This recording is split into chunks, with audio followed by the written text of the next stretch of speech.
আসসালামু আলাইকুম সবাইকে ওয়েলকাম করছি যুবরাজ খান আবির। আশা করি সবাই বেশ ভালো আছেন। খুব গুরুত্বপূর্ণ একটা ম্যাচ, ব্রাজিল প্যারাগুয়ের ম্যাচটা অনেক অনেক গুরুত্বপূর্ণ এবং এই ম্যাচটা জয়ের কোনো বিকল্প নাই। ঘরের মাঠে ব্রাজিল এই ম্যাচটা যদি জিততে না পারে তাহলে কার্লো আনচেলত্তির উপর অনেক অনেক বেশি পরিমাণ প্রশ্ন আসবে এবং ঘরের মাঠে যদি জিততে না পারে তাহলে একটা বিশাল হতাশা কাজ করবে ব্রাজিল টিমে। কার্লো আনচেলত্তি কিন্তু প্রেস কনফারেন্সে বলছে আমরা যথেষ্ট প্রস্তুতি নিছি এবং এই ম্যাচ নিয়ে আমরা আশাবাদী এবং আমরা জিততে চাই এবং ঘরের মাঠে জিতে আমরা কিন্তু আলটিমেটলি এই উইন্ডোটা শেষ করতে চাই। এবং আজকে কার্লো আনচেলত্তির জন্মদিনে কিন্তু কার্লো অবশ্যই চাইবে একটা জয় দিয়ে অন্তত তার নামের সাথে ব্রাজিল ন্যাশনাল টিমের প্রথম কোচ হিসেবে তার জয়টা নিশ্চিত করতে। এই ম্যাচটাতে কার্লো আনচেলত্তি একটা ডিফারেন্ট ভাবে আসলে তার স্ট্র্যাটেজি সাজাবে এবং এই ম্যাচে ফর্মেশনটাও ভিন্ন হতে পারে এবং একাদশে মোটামুটি একটা যদি পরিবর্তন দেখি তাহলে 3টা পরিবর্তন কিন্তু লক্ষ্য করা যাচ্ছে। লাস্ট প্র্যাকটিসে আমরা দেখছি কার্লো আনচেলত্তি, ডেভিড আনচেলত্তি সহ ব্রাজিলের সকল কোচিং স্টাফরা ছিল এবং শেষ মুহূর্তে যে প্র্যাকটিসটা হয়েছে, যে অনুশীলনটা হয়েছে সেখানে আমরা 3টা পরিবর্তন দেখছি এবং ফর্মেশনটা দেখছি 4-2-2-2, অর্থাৎ এই ফর্মেশনে খেলার সম্ভাবনা সবচেয়ে বেশি। এই একাদশে আমরা দেখতে পাচ্ছি যে আসলে আক্রমণ ভাগে একটু প্লেয়ার বাড়াইছে, মিডফিল্ডে একটা প্লেয়ার কমাইছে। আমরা যদি গোলকিপার হিসেবে দেখি সেখানে অ্যালিসন বেকার এবং ডিফেন্স লাইন আপটা যদি দেখি সেখানে আলেক্সান্দ্রো, তার সাথে আপনার রাইট ব্যাকে থাকতেছে আগের ম্যাচের খেলা ভ্যান্ডারসন এবং সেন্টার ব্যাকে দুজন আলেকজান্ডার রিবেইরো, তার সাথে থাকবে হচ্ছে মার্কিনিওস। এটা হচ্ছে মোটামুটি ডিফেন্স লাইন আপটা।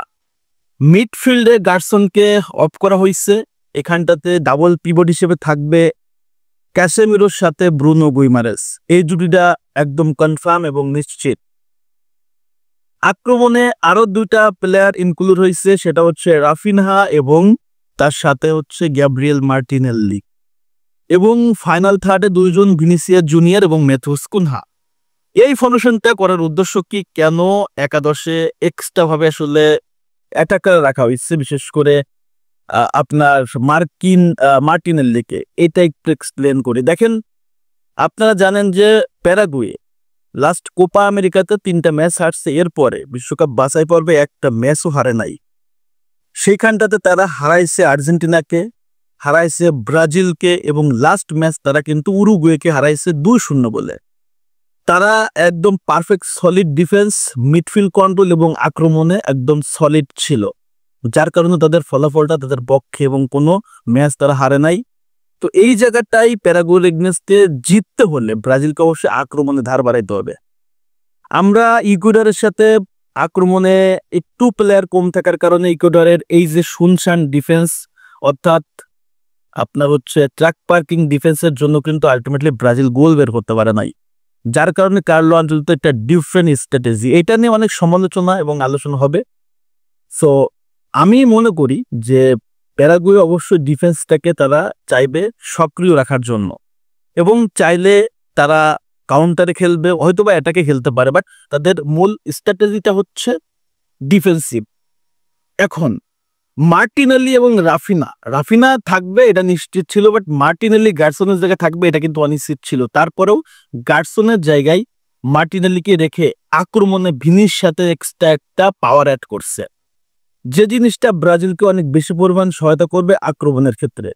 তবে আবার মিডফিল্ডে একটু কন্ট্রোল ব্যালেন্স লেস হইতে পারে, এটা কিন্তু আসলে আমাদের মাথায় রাখতে হবে। কার্লো আনচেলত্তি সবকিছু চিন্তা ভাবনা করে এটা করছে। তবে রাফিনা যেমনটা অ্যাটাকিং এ সুপার পারফরমেন্স করতে পারে, অ্যাট দ্য সেম টাইম সে কিন্তু ডিফেন্সিভও যথেষ্ট সক্রিয়। আমরা জানি বার্সেলোনাতে একাধিক ম্যাচে সে আক্রমণেও নেতৃত্ব দিচ্ছে এবং মিডফিল্ডেও অনেক চমৎকার কন্ট্রোল করছে। তো সেই জায়গাটাই কার্লো আনচেলত্তি চিন্তা করছে রাফিনা এই জায়গায় ডাবল রোল প্লে করতে পারবে এবং মার্টিনেল্লি এবং ভিনির সাথে একটা ডাবল কম্বিনেশন ক্রিয়েট করে লেফট উইংয়ে একটা আক্রমণটা বাড়াইছে এবং রিচার্লিসনকে অফ রাখা হয়েছে, এস্তেভাওকে অফ রাখা হয়েছে, সেখানটাতে ম্যাথুস কুনিয়া এবং তার সাথে রাফিনা আছে। সো আমি মনে করি যে কার্লোর এই ফর্মেশনটা হয়তোবা প্যারাগুয়েকে প্রচুর পরিমাণ প্রেসার করবে এবং গোল বের করতে সহায়তা করবে। ডিফেন্স যদি সলিড থাকে, মিডফিল্ডে যদি ডাবল পিভট ভালোভাবে কাজ করে, বিশেষ করে আপনার ব্রুনো গুইমারেজ তার সাথে হচ্ছে ক্যাসেমিরোর কেমিস্ট্রিটা যদি জমে, তাহলে আমি বিশ্বাস করি কার্লো এখান থেকে রেজাল্ট বের করে নিয়ে আসতে পারবে। দেখেন প্যারাগুয়ে রিসেন্ট টাইমে যে পারফরমেন্স তারা করতেছে তারা যথেষ্ট ভালো, তবে ব্রাজিল যদি ঘরের মাঠে খেলতেছে, এখানটাতে ঘরের মাঠে হোম কন্ডিশন একটা পাওয়ার, গ্যালারিতে হোম ক্রাউড একটা পাওয়ার, এবং ডন কার্লো আনচেলত্তি টিমটাকে ভালোভাবে আসলে অনুশীলন করাতে পারছে। কারণ আমরা জানি ইকুয়েডরের সাথে ম্যাচ খেলেই ব্রাজিল কিন্তু অনুশীলনে নেমে গেছে, কোনো রেস্ট নেয় না, এবং ডেভিড আনচেলত্তি আসছে তার আগে থেকেই প্যারাগুয়ের দুর্বলতা, স্ট্রং জোন সবকিছু কিন্তু সে রিসার্চ করে আসছে। সো বিশ্বাস করি একটা সলিড এই স্কোয়াডের ভেতরে একাদশটা সিলেক্ট করার ক্ষেত্রে কার্লোকে সর্বোচ্চ সহায়তা করছে ডেভিড আনচেলত্তি। সো টেনশন করার কিছুই নাই। আমি মনে করি যে প্যারাগুয়ের সাথে একটা ভালো ফাইট হবে, ফাইটই না, প্যারাগুয়ের সাথে ব্রাজিল ডোমিনেট করবে এবং ডোমিনেট করে আসলে ম্যাচ জিতবে। আমার এই ম্যাচ নিয়ে আমার চিন্তাটা হচ্ছে যে মার্টিনেল্লি, ভিনিসিয়াস, রাফিনা এবং ম্যাথুস কুনহা আক্রমণের চরম লেভেলে ধার বাড়াবে এবং মিডফিল্ডে দুর্দান্তভাবে কন্ট্রোল করবে হচ্ছে এই জায়গাটায় এক্সপিরিয়েন্স ক্যাসেমিরের সাথে ব্রুনো গুইমারেস, এবং ডিফেন্সও যথেষ্ট সলিড। সো আমরা বিশ্বাস করি এই ম্যাচটা জিতবো এবং কার্লো আনচেলত্তি বিশ্বাস করে ম্যাচটা আমরা জিতবো এবং ঘরের মাঠে জিতবো। জয়ের তো কোনো বিকল্প নাই, এবং এই ম্যাচটা জিতলে তো ব্রাজিল বিশ্বকাপ কোয়ালিফাই করে ফেলতে পারে, এবং এটা আমরা একটা এক্সট্রা রিলিফ পেয়ে যাবো যে বিশ্বকাপ কোয়ালিফাই আমরা করে ফেলছি। এমনি তো করবো, তারপর একটা এক্সট্রা রিলিফ। সো বিগ একটা ম্যাচ, কোনো সমস্যা নাই, কোনো প্রবলেম নাই, ম্যাচ জিতবো। খেলা হবে বাংলাদেশ টাইম আগামীকালকে সকাল 6:45 এবং এই ম্যাচটা নিয়ে আমাদের অনেক বেশি পরিমাণ উত্তেজনা, অনেক বেশি পরিমাণ হোপ।